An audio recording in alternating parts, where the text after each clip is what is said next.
Hey there, and welcome back to the deep dive. Imagine a seasoned fighter pilot making split second decisions in a constantly shifting combat zone that's kind of the pressure and complexity we're talking about today.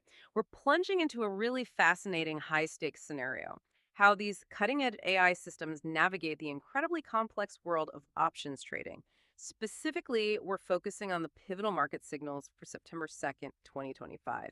And this isn't just about parsing data, it's about making real time, high pressure decisions when the market is, well, let's just say a bit fragile. Our mission for you, our listener, is to really unpack a dynamic trading plan. We want to highlight the surprising pivots, the critical role market volatility plays, and how these expert systems blend, quantitative analysis with almost ironclad discipline. It's kind of a shortcut to understanding the why behind the daily market dance. Okay, let's dive deeper into this. Indeed.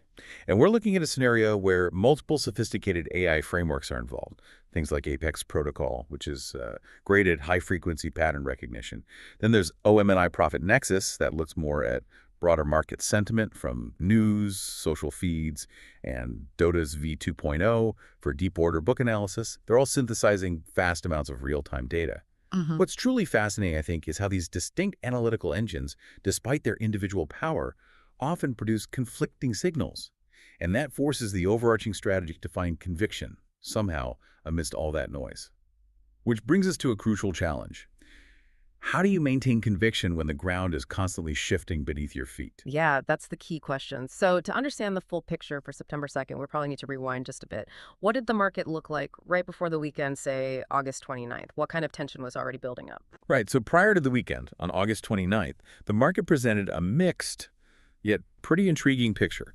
On one hand, you had the SPDR S&P 500 ETF Trust, SPY, closing at $645.05. It was in an established uptrend, comfortably above its 50-day and 200-day moving averages. Technically, that signals underlying strength. Okay, so far so good. However, at the same time, the Fear and Greed Index was sitting at 64. That's firmly in the greed zone. And this created an immediate sort of internal conflict for the AI. You have these signs of technical strength clashing with the behavioral indicator flashing a warning. Okay, so on one side, technicals look strong, but that greed index hinted at potential overextension. What does greed typically signal in this kind of context? Is it always bad? Not always bad, but it indicates investor optimism, yes. But for these systems, it also flags potential overextension and the risk of a swift pullback, especially since there weren't any real oversold conditions to signal a potential bottom forming. It's like Yeah, a yellow flag suggesting the market might be ripe for, a correction. got it. And what about specific stocks? What were Tesla, TSLA, and the Grayscale Bitcoin Mini Trust ETF, the BTC ETF, doing as the market closed for that weekend? Right, so TSLA closed at $333.87. It was showing elevated 30-day implied volatility near 40%. High vol. Yeah, which reflected market expectations for sharp, significant moves. But the sentiment was a real mix. You saw heavy retail call option buying suggesting optimism, but simultaneously a sharp fall in implied volatility itself, which often signals fading near-term excitement for a big upside pop. Kind of contradictory. Interesting. And the Bitcoin ETF? The BTC ETF at $47.93 was leaning more neutral to bullish. It was trading at a slight premium to its net asset value, its NAV, and its average. And this was all happening while its volatility was actually trending lower. So even before the weekend, you had this really complex tapestry of conflicting signals. It was setting the stage for potential volatility, for sure. But then, overnight, leading into September 2nd, something big happened. A sudden, dramatic development completely altered the market's trajectory and, as you mentioned, the AI's entire defensive posture. What was that pivotal event? What changed everything, especially with Bitcoin? Yeah, that was the game changer. The critical overnight development was Bitcoin's decisive recovery. The BTC spot price broke back above the psychological $110,000 threshold. It hit $110,254. This bounce, coming off an overnight low of $110,055, wasn't just a minor blip. In the AI's internal models, this was logged as a critical level reclaimed. A critical level reclaimed. That Bitcoin recovery sounds like a fundamental shift then. How profoundly did that single overnight event force the AI to just recalibrate its entire risk assessment for the broader market that day? Well, think of Bitcoin in this system not just as another asset, but almost Yeah. like a highly sensitive liquid barometer barometer for overall market sentiment and risk appetite. Mm. So when BTC decisively reclaims such a significant psychological level, especially an important overnight one like $110,000, the AI interprets that as a fundamental shift, a shift in the market's willingness to take on risk. It effectively tells the system, okay, that immediate threat of a broad market collapse, that triple breach scenario we were bracing for, the probability is significantly reduced. Right. This single event, this BTC recovery, it immediately invalidated the defensive thesis that the systems had been carefully building. It's almost like, imagine the AI had built this incredibly intricate fortress preparing for a Category 5 hurricane. Yeah. Right? But then, overnight, a single unexpected ray of sunshine, Bitcoin's recovery, appears. It forced an immediate, complete recalibration. You can almost picture the system's internal logic shifting from full defensive maneuvers to, hang on, let's reevaluate the entire weather pattern before we deploy everything. That's a fantastic analogy. And it really highlights a common human challenge too, doesn't it? How often do we kind of cling to an initial thesis, even when new, compelling data emerges, whereas these systems are designed to pivot, ideally, instantly? So what did this mean for the AI's overall approach then? A major shift away from that aggressive defensive stance. Absolutely. It fundamentally revised the approach. It went from what we called a full defensive convexity stack, basically, a portfolio heavily weighted towards options that profit massively from a sharp, sudden market downturn, to something more like a neutral defensive posture with selective opportunities. Okay. This meant scaling back the most aggressive downside bets and starting to look for specific conditional entries instead.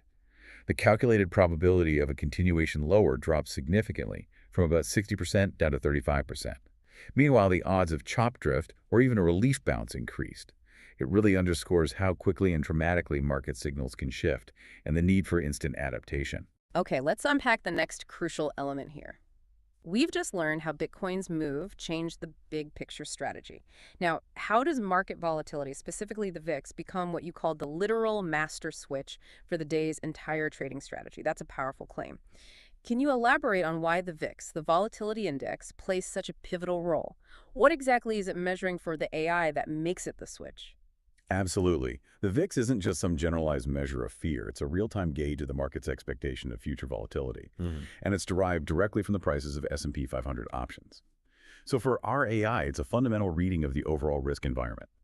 A VIX confirming at, say, 17.15 tells the system the market is bracing for significantly larger moves ahead. Right. And that triggers an entirely different set of rules for capital deployment and hedging compared to if the VIX were, say, a calmer 15.3. Right.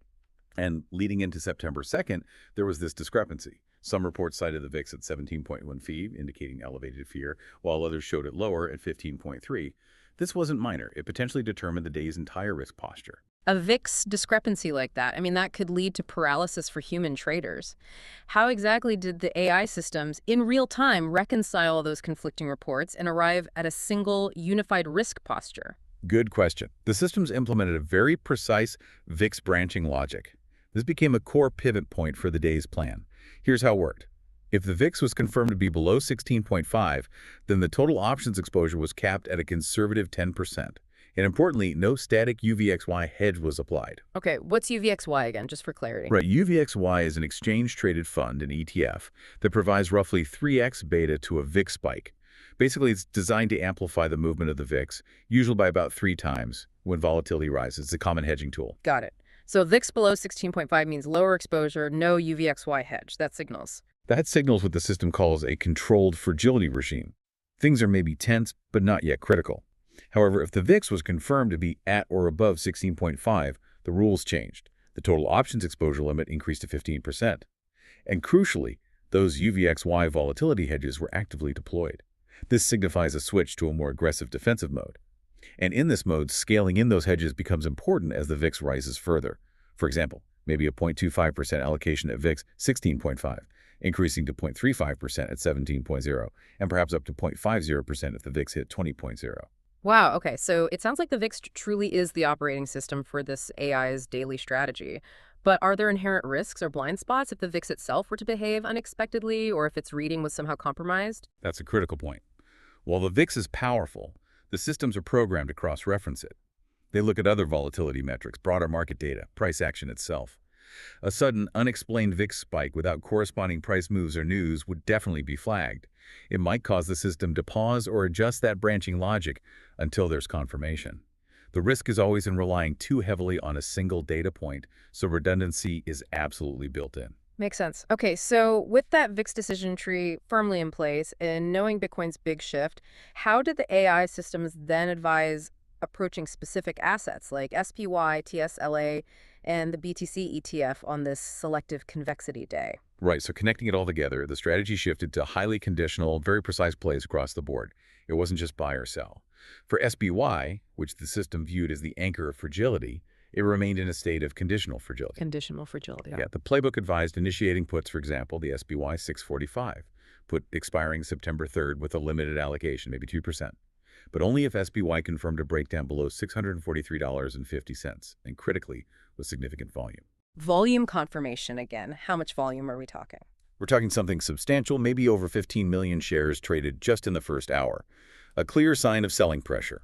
Conversely, for an upside move, calls like the SPY 648 call were just a contingency.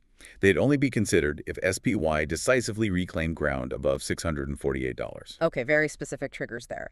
Now, TSLA is often a headline grabber. You referred to it earlier as the amplifier jate. How did the system specifically analyze its potential for September 2nd, especially given its reputation for, well, drama? Indeed. TSLA actually held the highest conviction for potential downside plays that day.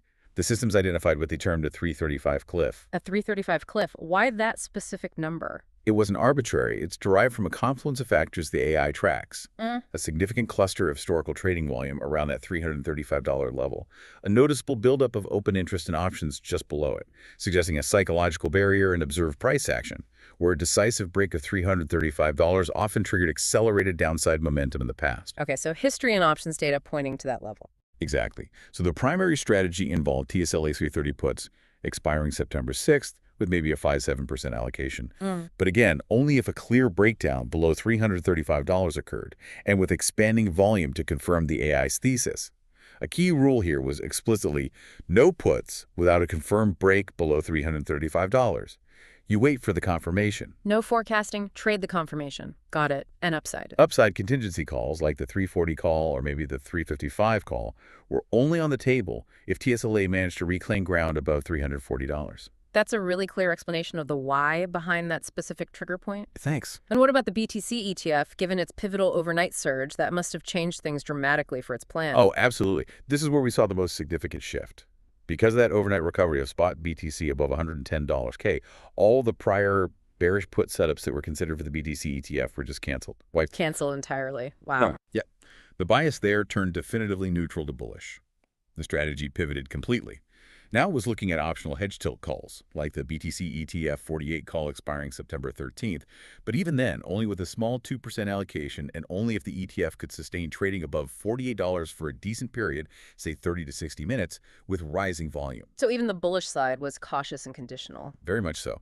Puts would only be rearmed or reconsidered if the ETF fell back below $47.50 or if spot BTC itself dropped back below $110K. Yeah. Basically, if the bullish signal invalidated itself. Okay. And finally, UVXY, the dynamic hedge. Right, UVXY, providing that 3x beta to a VIX spike.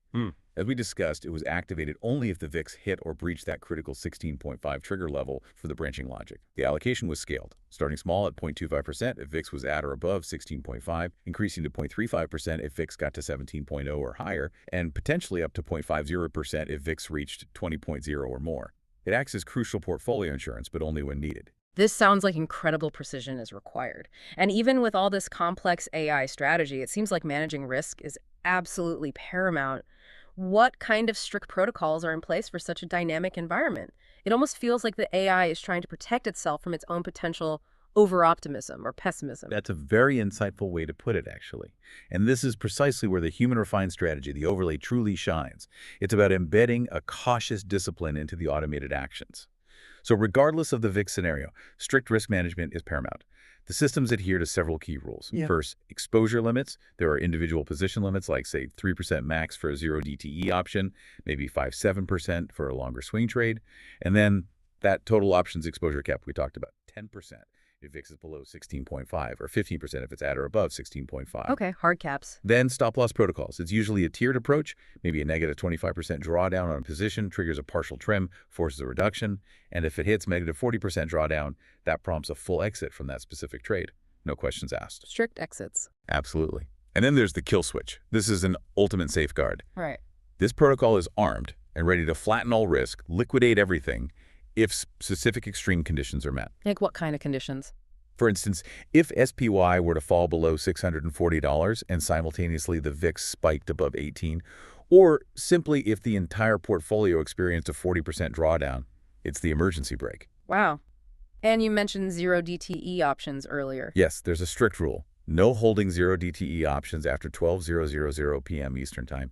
Zero DTE, again, means 0 days to expiration options expiring the very same day. They're incredibly volatile, and their value decays rapidly, especially later in the day. Right, theta decay. Exactly. So this rule limits their use to quick, early session scalps. It prevents holding these highly sensitive, rapidly decaying instruments too long into the trading day. So it really, really comes down to discipline, doesn't it? Even more than just having the smartest algorithms. Couldn't agree more. The core philosophy is explicitly stated as patience greater than aggression, and also trade the confirmation, not the forecast. Yeah. The overall message is crystal clear. No trades are better than forced trades. The system's real strength lies in its discipline, its ability to wait, not necessarily in constant action or prediction. That core philosophy, patience greater than aggression, feels almost counterintuitive for systems designed to operate at lightning speed. Can you maybe share an example of how that discipline might play out in a situation where rapid action seems really tempting? Sure, absolutely. Uh, Imagine a scenario where, say, SBY gaps up strongly right at the market open, creates a really tempting initial surge, right? yeah, classic FOMO trigger. Exactly. A less disciplined system, or maybe even a human trader caught up in the moment, might immediately pile into calls, chasing that momentum upwards. But for our AI, following that patience aggression rule means it would wait. It wouldn't just jump in. It would check for sustained volume first. It would check for confirmation from the VIX is volatility actually decreasing, supporting the move. It would check if other key assets like TSLA and the BTC ETF are also confirming this bullish move. It's looking for a consensus across its signals rather than just reacting to what might be a potentially fleeting opening sprint. And if those confirmations don't materialize quickly, it holds back. It preserves capital. It waits for a better setup. That makes perfect sense. Patience as a form of risk management. Okay, so we've explored the initial defensive posture, how Bitcoin shifted the strategy, the conditional trades based on the VIX. But in this selective convexity mode, what would it truly take for the system to shed its defensive bias entirely? To fully flip long and get more aggressive with bullish plays? What's the comprehensive checklist that signals a true, sustained turnaround? Right, so to truly shift to a full bullish bias and allow for more aggressive call positions, a very stringent set of conditions, what the system calls the full recovery triad, must be met. And critically, it's not just enough for these levels to be touched. All of these conditions must be sustained and confirmed, typically for 30 to 60 minutes. That demonstrates genuine market strength, not just a fleeting head fake or bounce. Okay, what are the conditions in this triad? First, SPY sustaining at or above $646.50. This isn't just about recapturing a prior high. It needs to show genuine demand holding above that key resistance level. Second, the BTC ETF confirming at or above $50.50. This corresponds roughly to spot Bitcoin holding around $110 or higher, really solidifying that macro risk-on sentiment we talked about. The AI needs to see that Bitcoin's recovery wasn't just a flash in the pan. Makes sense. What's a third? Third, TSLA reclaiming and holding at or above $348. This level is another significant technical and psychological barrier for TSLA. For the AI, seeing it hold above $348 implies that the recent selling pressure or hesitancy around the stock has genuinely subsided and buyers are stepping in with conviction. And the final piece, still VIX. Exactly. The fourth condition is the VIX dropping and decisively closing below 16. This signals a significant de-escalation of market-wide volatility expectations.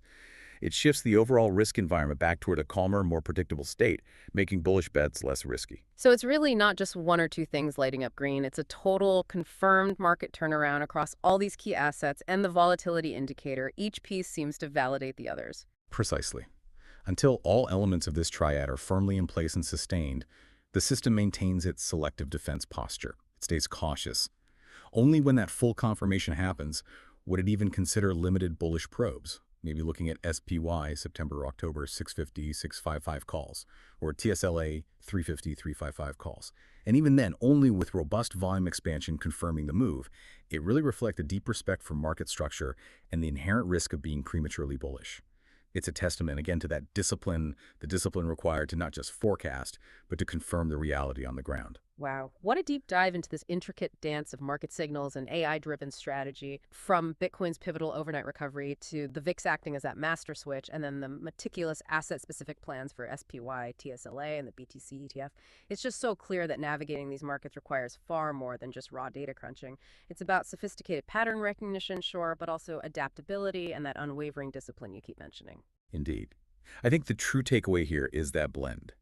It's the quantitative rigor, the advanced machine learning, yes, but combined with that unwavering risk discipline, likely refined through human oversight and experience. Even with the most sophisticated tools imaginable, ultimate success seems to hinge on patience, on waiting for confirmation, and the ability to adapt instantly to a constantly evolving market narrative. It really is about preserving capital when the edge isn't clear and striking with precision only when the signals truly align. Much like that fighter pilot analogy you started with, knowing exactly when to engage and, just as importantly, when to hold back. Absolutely. So, what does this all mean for you, our listener? In a world absolutely saturated with constant, often overwhelming information, how much do you truly need to know versus how well you need?